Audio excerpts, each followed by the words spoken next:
Ummati Quran, yəni Quranı öyrən kitabı Amerikada yeni nəşrdən çıxıbdı, amma yeni nəşr olmasına baxmayaraq çox populyardır. Buna səbəb kitabın müəllifi olan Seyyid Hüseyn Nasirin Quranı yeni təfsirdə Amerika cəmiyyətinə təqdim etməsidir. Əslində kitaba gözlə baxılanda da aydın görünür ki, bizim tərcümədə oxuduğumuz kitabdan heç də fərqli deyil. Fərq yalnız ondadır ki, təfsirləri geniş verilibdir. İslamofobiyanın mövcud olduğu Amerika Birləşmiş Ştatlarında İslam dininin yenidən tanıtımında önəmli yer tutacağı iddia olunan kitabın müəllifləri hesab edirlər ki, yeni kitab İslam dinini Amerika cəmiyyətinə aydın formada çatdırmaqda kömək olacaq.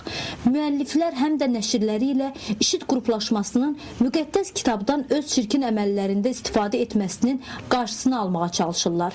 Kitabın əsas müəllifi olan İran əsilli Seyyid Hüseyn Nasirin bioqrafiyası ondan xəbər verir ki, işi görən böyük din alimidir. George Washington Universitetinin professoru olan 83 yaşlı alim şərhləri ilə həm də Quranın tərcüməsində daha dərinliklərə vardığı iddia olunur. Because they show you a lot of things and Washingtonun mərkəzindəki kitab mağazasının satıcısı ilə söhbətimizdən o da məlum oldu ki, alıcıların marağı gözləniləndən çox olub.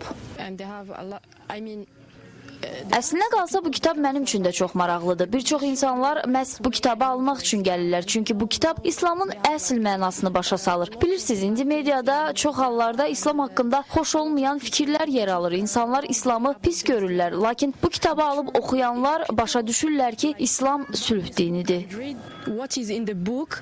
Quranı öyrən kitabı bu dəqiqə ən çox alınan kitablar sırasındadır.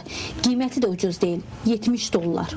Amerikalı alimlərin ilk dəfə olaraq İslam dininin geniş araşdırmasında iştirak etməsi də okeanın bu tayındakılar üçün qaranlıq qalan məsələlərə işıq sala bilər. Kitabın özəlliyi həm də ondan ibarətdir ki, burada təfsirlə yanaşı şərhlər də geniş yer alıb.